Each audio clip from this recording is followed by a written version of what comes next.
Welcome to Niagara Falls, Ontario. Known for, well, Niagara Falls. All year round, people from all over the world travel to one of Canada's natural wonders. And a stone's throw away from all the hoopla is Counterpart Brewing. A brewery with a focus on community.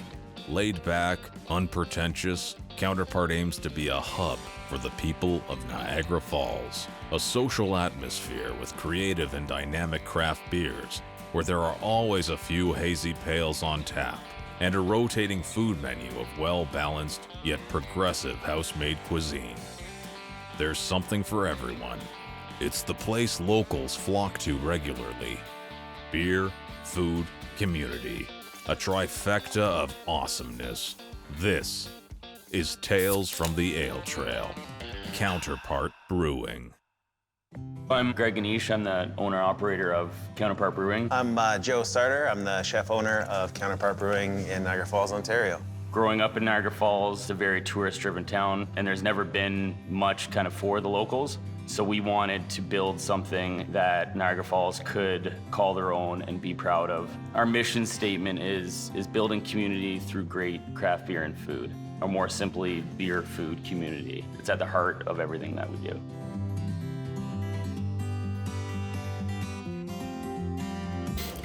Woohoo! This is picture perfect for the gram, because really, if we do not take pictures of beer, do we know we actually had the beer? Fair enough. No video, it didn't happen. Well, John, thank you for taking time out of the production of making beer to stop and drink beer. Yeah, awesome. You guys are welcome. It's a quality control step, right? This is an important aspect of brewing beer. Yeah. What we're going to try today is our Better Place, which is our take on Berliner Weiss. We've had plenty of people come in saying they're non-beer drinkers and have the Better Place and just fall in love with it. Our job is to get people as excited about beer and food as we are. Just educate them about beer and food as well. Cheers. It just smells like juice to me. This is our take on a Berliner Weiss. Okay. So it's a lot of wheat. It's a low alcohol beer. It's about 4%, which is pretty traditional. We do a kettle sour on it. We then added some natural fruit extracts to it, which explains that tropical punch. Passion fruit, pineapple, guava, and a bit of Guava. lactose. That's right. The tropical fruit lures you in. I find Berliner Weisses, they lend well to any kind of mixture of fifth ingredients. You get that tartness, it's not overwhelming, and it's still like refreshing at the same time, you know? It invites another sip, is what they say, Yes. right? So And I think we should pick up the flow, everyone, and go to the next beer. next up we have Flow. It is our hazy pale ale. So it's sort of the intro step to our program. This is There you go. definitely a fantastic introduction. Welcome to Counterpart. This is what we do. You guys do the hazies super well. And we're always going to have one available. We'll probably have a couple available for you, sort of thing. This is your second pale that I've tried. Did the concept Yeah. prior to, and they are both exceptional hazy pales, but so different in their own right. The most fun things about being here and working with Greg and Joe is that they're very open to change. Being able to constantly adjust and change, play with new hops, try something different is super rewarding. And you were saying you don't like the term brewmaster. I kind of say just call a thing what it is. Yeah. I brew beer for a living, and I love that. So to me, I'm a brewer. My production team is one person, so I'm master of nothing, right? So to speak. Chris, you were opening up that bait shop, right? Yeah, Yeah. yeah. What? It's a fun gig, you know? People need bait. So hustle to the next. Hustle, first of all, like it's a New England style IPA, and the hops are really the star of that show. The next beer up is our hazy IPA. It's kind of our flagship. Cheers, to the hustle. I was smelling this one from my flight the whole time. It smells like a juicy peach. Yeah. And look at the color on that too. It just looks fantastic. This one has an unexpected flavor for a hazy IPA. It's the Sabro hops that kind of do that. They bring out like a coconutty. I would say like almost caramel too. Like there's like the mouthfeel that you get maybe from a bourbon. It has a spirit personality. Spirit, like a tequila. You're talking about ghosts? Yeah, like, It has a spirit personality. Spirited personality? Yeah. No, it does have a spirit you. personality of the bourbon, of a tequila almost. Sabro it's a fairly new hop, been around for a couple of years. We hadn't tried it. It was kind of interesting because it was so different from the previous IPA that we'd done, Dreamwork. Yeah. I produced it the same way. It was really just the hops that changed it. I would very happily use these hops again. The next time it might be a different blend. again, because it's kind of fun to do that. I couldn't tell you what the next one's going to be or what the hops would be in it, but it'll be in the same family. It's like, you'll recognize it. If you come in, you'll be like, oh, that's a Counterpart IPA. Yeah. That sounds good. The last beer we have today is our newest, and that is Rise. It's a brown ale blended with 75 pounds of lightly crushed coffee from Signal. Cheers. Yeah. I love it. It's so good. It smells so good. You kind of expect porters and stouts typically, but the brown ale with the coffee is a perfect balance. I really like the way the brown kind of lends to that coffee taste. Gives it a little bit more of a smoother taste. It reminds me of cold brew. I've had the Nitro Coffee Stout at the Merch, which I love as well. Same beans, right? We literally dumped 75 pounds of coffee into the fermenter. Did it smell awesome in here? It smelled pretty good.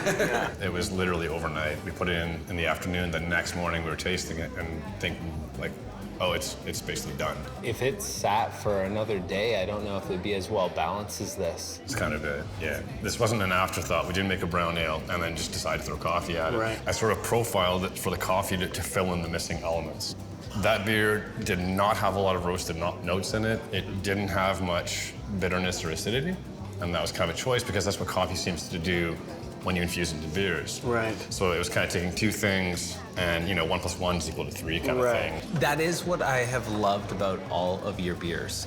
Is all of your beers, you can tell there's an intentionality and thought behind it. Well, I would say 1 + 2 definitely equals 3. I would say it equals yummy. He really rose to the occasion for this one.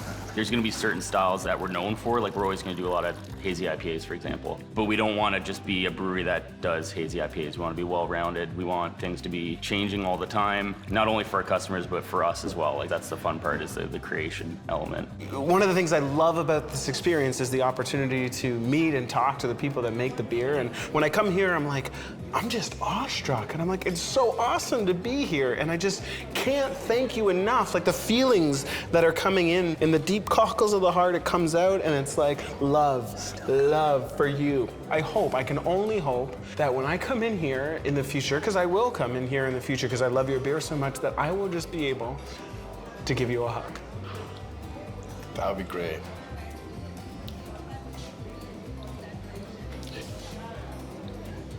You're coming on a little strong there, Chris. Doing it. No. Hey, thanks, John. You're welcome. Thank you and sorry. At Penn Financial, we don't treat our members like suckers. Swing. Where you put your money matters, Niagara.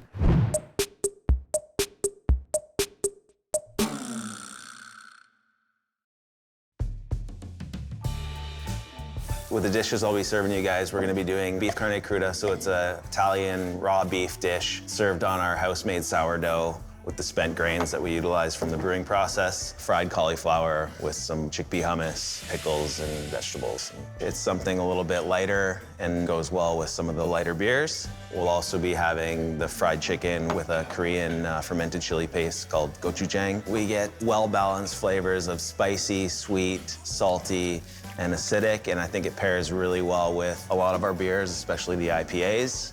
We want people to be able to come in and sit down and have a full dining experience, or come in and just share a few plates of food as it comes out, get up, play a few games, come back, order some more food, some more beer, turn it into an all-day session. Cheers. So I chose the lager. It's not overly hoppy or anything, so it's not going to do a lot of competing with my dish here, because this looks fantastic. I got the concept. Is there a hazy pale, the first one? Yeah. I think it's gonna cut the spice well. And I love saisons, so any opportunity to try the saison, definitely went with it, and I am glad about the decision that I have made. Feels like it'd be complementary to the cauliflower. Yeah, I think it would be. The chickpeas here are actually almost like crunchy, like it's actually really nice. That's on a bed of hummus, right? Yeah, it's on a bed of hummus too. Oh! Yeah, right? I was not expecting that. Yeah. This is more like gochujang sauce, because it's dang good. And it's all in your teeth. Is it? Your whole your mouth is just totally red. I think we should do this for you here a little bit, Nick. There it is. All right, perfect. All right. This is great, man. That raw beef on there, you got that tenderness, and then you have the bite of the Parmesan cheese on top. You got these pickled chilies. It's like so tender and just kind of like melts in your mouth like cotton candy sort of vibe to it. I find a lot of deep fried vegetables are just like, here's a lot of batter and just fry it. Yeah, there's a veggie in there somewhere. Every time I point, I'm disgusted with myself, but it's honestly like this chicken. It's like a really nicely fried chicken. The gochujang sauce has a lot of flavor with spice, a little bit of sweetness, a little bit of barbecue vibe. But man, okay, this is gonna be the messiest bite yet, guys. There's no way I'm getting around this, so here we go. No pressure. If you're here on a blind date, that might not be the thing to order. I'm sure some people could actually eat it properly. Right. Most people would use a knife and a fork, I would think. Would you? So it doesn't look like Night of the Living Dead. Yeah. Hey, zombies are in. That's true. This saison is amazing. Do you want to try some? Would you say it's a maison? Oh, yeah, there it is. There it is, there it is, there it is, there it is. Oh. Ooh. Ah, right? That's nice. Very good. I'm gonna drink from a different spot. That's really good. It's a tough decision, right? When you look at that menu, it's like everything looks fantastic. And then their feature board is always very tempting. Like, I could come here probably 5 or 6, 7 times and Some still people have do. something new. Yeah, Nick's here every day. The thing I like the most is the amount of repeat customers we've had that are in here 3, 4 nights a week. They know they're gonna get great beer because they're going to a brewery, and then they're just impressed with the food as well. It's an added bonus. First and foremost, a brewery. We just happen to have really good food as well. Guys, I noticed that they have a cornhole right down there that I think that we need to... What are you talking about? Cornhole. So you toss the beanbag. It's a beanbag. Beanbag. Okay. All I'm saying is that this entire season, Drew, you've had a clean sweep on us. You've won every single game. We should figure out who the Cornhole King is. Is that what we're gonna call the title of the winner? I think so. I think whoever wins is the Cornhole King. Okay, I think that's incentive for me not to win. Whatever helps my mission to destroy you. This is a big deal for us. Drew, I wish you the very worst of luck. He's saying he hopes you lose, and so do I. Okay. You're going down. Down, down! Down! My pick of the show is Hustle. Kind of beer that makes you say, "What's up, bro? You having a beer?" Sure am. One with Sabro hops. This beautiful to look at brown ale infused with Signal coffee not only wakes me up, it wakes up my taste buds. This is The Rise, and it is my pick of the show. My pick of the show is the Hustle Hazy IPA. Although I think it's incorrectly named because this baby makes me want to slow down and savor the finer things in life. We want to have something for everyone. Like, obviously, we're about beer and food, but we don't want an ounce of pretension in this place. We want you to just have fun when you're here. Gentlemen, the name of the game is Cornhole. I Googled Cornhole play. Number 1, don't do that. After deleting my Google history, I searched beanbag play. Don't do that either. Beanbag toss rules, here they are. If the bag goes into the hole, that's called a cornhole. It is worth 3 points. If your bag is on the wood, that's called a woody. That is worth 1 point. Anywhere else, 0 points. Whoever has the most points at the end of all the games is crowned the Cornhole King.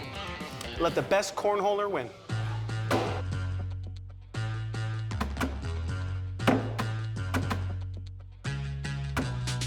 Tied 3-3. Oh, no wood. Oh! Cornhole. Yes! Oh boy, that's way So that's 9 points for me. 8 points for me. Oh! Oh! 3 in the hole. I need Nick to have a bad game here. Ah! 7-4. You're better than this, Treschak. A lot of woodies on there right now. 12-7. No pressure, Nick. Oh my goodness. Oh, come on! Oh, come on, just go in! Go in! Christopher, look at this. That's depressing. Friends, well, the good news is you guys are both tied at 11. I have 33 points overall. Toss your bags, boys. Oh. Oh! Excellent. Yeah! Chris got 10. Boom! Drew got 5. Airball. Yeah! Yeah!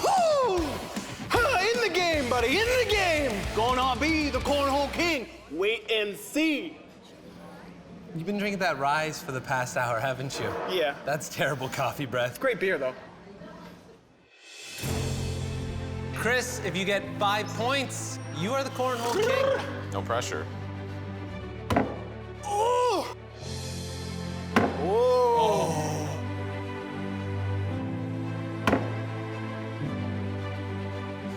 Oh! Yeah! What did you do? He's tied. I'm trying to figure out who's most annoying to lose to. Oh!